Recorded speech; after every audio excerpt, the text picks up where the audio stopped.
Relative velocity in terms of position time graph. तो यहाँ पे हम रिलेटिव वेलोसिटी को डिस्कस करेंगे पोजीशन टाइम ग्राफ के टर्म्स में। तो चलिए फर्स्ट केस यहाँ पे हम डिस्कस कर रहे हैं, analysis of relative velocity in terms of position time graph.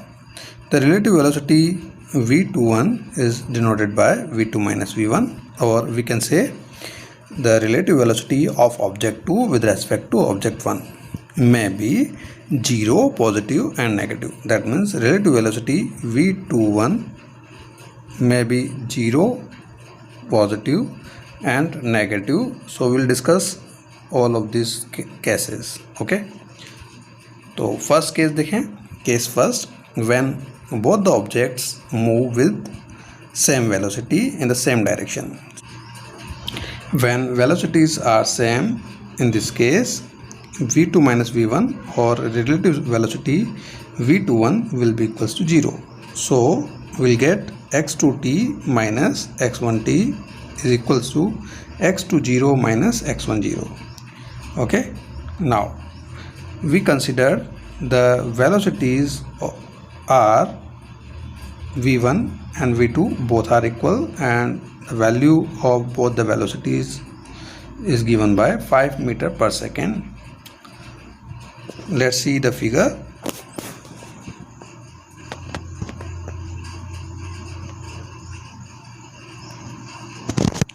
In this diagram you could see both the velocities of object 1 and object 2 are same. This one is v2 and this one is v1.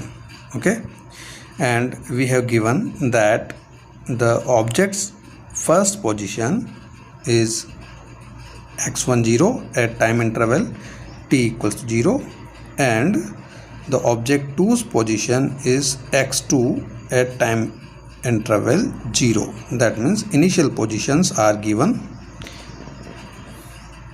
Now when both the objects are moving with the same velocities in the same direction, then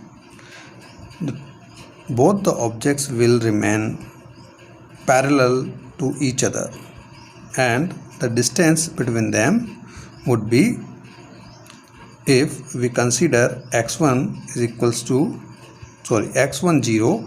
equals to 10 meter and x2 is 30 meter, then both the objects will be parallel throughout the motion, and the distance between them will be 20 meter.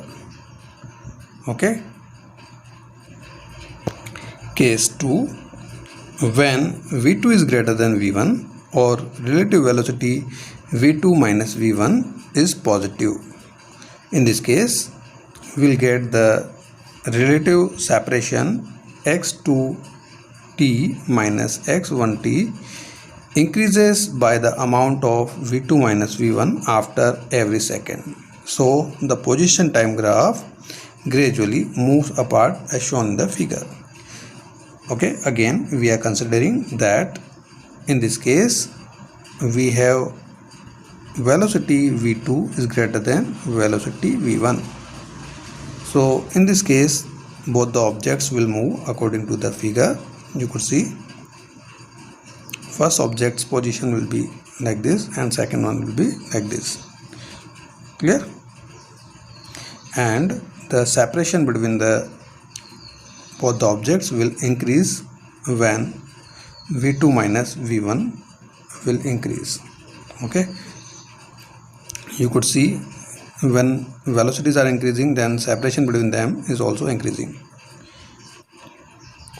Now case third, when v2 is less than v1 or relative velocity v2 minus v1 is negative. Okay, initially the object 2 is ahead of object 1 and the separation x2t minus x1t is positive.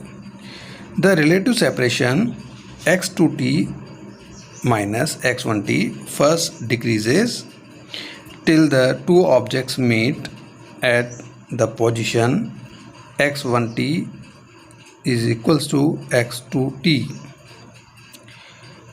then the separation x2t minus x1t becomes negative. The object 1 overtakes the object 2 and the relative separation between them again begins to increase. Now in third case we considered v2 is less than v1, so the velocity v2 minus v1 or relative velocity of object 2 with respect to object 1 will be equals to negative. Okay. Now position of both the objects at time interval t equals to 0 is given by x1 0 for object 1 and x2 0 for object 2. These are the position at time interval t equals to 0 or initial time.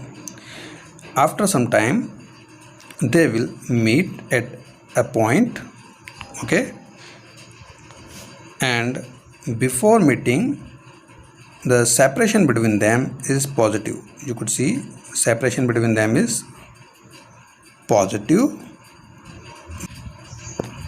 and this separation is decreasing with the time. You could see this is positive, but with the time it is decreasing. Okay. After the meeting point, object 1 overtake object 2, then the separation between them will be negative and it begins increase.